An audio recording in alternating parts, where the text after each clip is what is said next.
Kasi naglabas under ng consolidated orders, masakit man aminin na parang susunod kami sa Hacienda Luisita na ididemolish ang mga tao.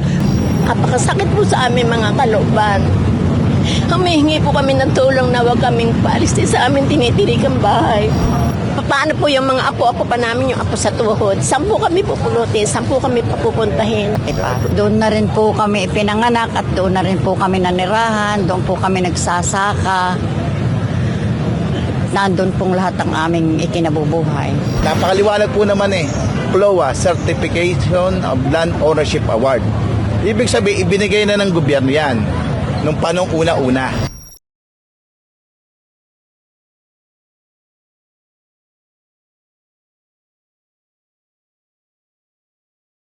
Libu-libong mga residente sa bayan ng Nasugbu, Batangas ang nababahala ngayon sa ginawang pagbawi sa lupa ng Rojas and Company Incorporated o RCI. Ayon sa grupo, naglabas kasi ng consolidated order ang Department of Agrarian Reform o DAR at binabawi na ang Certificate of Land Ownership Award o CLOA ng lupain ng Rojas and Company Incorporated na ibinigay na noon sa mga residente ng 9 na barangay ng Nasugbu. Ibig sabihin, kapag nasunod ang consolidated order ay paaalisin o ide-demolish ang mga residente sa 9 na barangay. Ang pagtitipon ay pinangunahan ni Vice Mayor Mildred Sanchez. Kasi naglabas under ng consolidated orders, masakit man aminin na parang susunod kami sa Hacienda Luisita na ididemolish ang mga tao, pero alam namin na may mga magagawa pang paraan para hindi ma-demolish ang aming mga kabarangay doon sa Hacienda Rojas.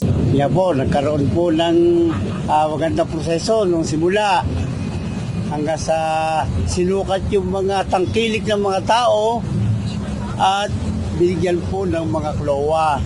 Hindi po nasusunod yung nasa batas natin na bawat isang magsasaka, 3 hektarya ang nasa sa batas para sa reforma. Pero hindi po yun ang nangyari. Naglabas na rin ng Resolution 114 ang bayan ng Nasugbu noong Mayo 2024 para humiling sa kasalukuyang administrasyon na masuportahan ang anumang legal at maayos na petisyon ng mga agrarian reform beneficiaries sa lupain ng RCI sa ipinaglalabang CLOA.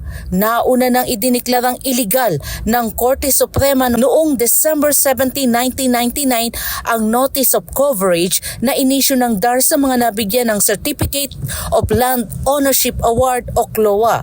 Pero iniurong na ng Rojas and Company Incorporated ang lahat ng kaso at ibinigay na sa DAR ang exclusive authority at jurisdiction para aksyonan ang pamamahagi ng mga lupa sa mga benepisaryo. Hindi rin mapigilan ng ilan sa mga residente na maging emotional, lalo na mula pa sa kanilang kanununuan ang kanilang paninirahan sa lugar. Napakasakit po sa amin mga kalooban. Humihingi po kami ng tulong na huwag kaming paalis sa amin tinitirik ang bahay. Paano po yung mga apo-apo pa namin, yung apo sa tuhod? Saan po kami pupulutin? Saan po kami papupuntahin? Yun yung aking lolo, tatay ng lolo ko ay doon na sila nakatira dati pa. Doon na rin po kami ipinanganak at doon na rin po kami nanirahan, doon po kami nagsasaka. Nandun pong lahat ng aming ikinabubuhay. So kaya po kami narito, unang-una, lumalambing na sana may puso pa natitira ang ating gobyerno. Napakaliwanag po naman CLOA, Certification of Land Ownership Award. Ibig sabihin, ibinigay na ng gobyerno yan nung panong una-una. Pag ibinigay na sa iyo, pinangahawakan mo, ibig sabihin, ikaw ay CLOA holder. Kasi may opisina rin dito ang Hacienda Rojas para lang din maipakita namin na ang nagsasama-sama ang 9 na barangay kasama ng Sangguniang Bayan na maipakita namin na at mga barangay official na maipakita namin sa kanila na hindi lang kami nandito para humingi na rin ng awa sa kanila na sana naman pagbigyan yung hiling ng aming mga kabarangay.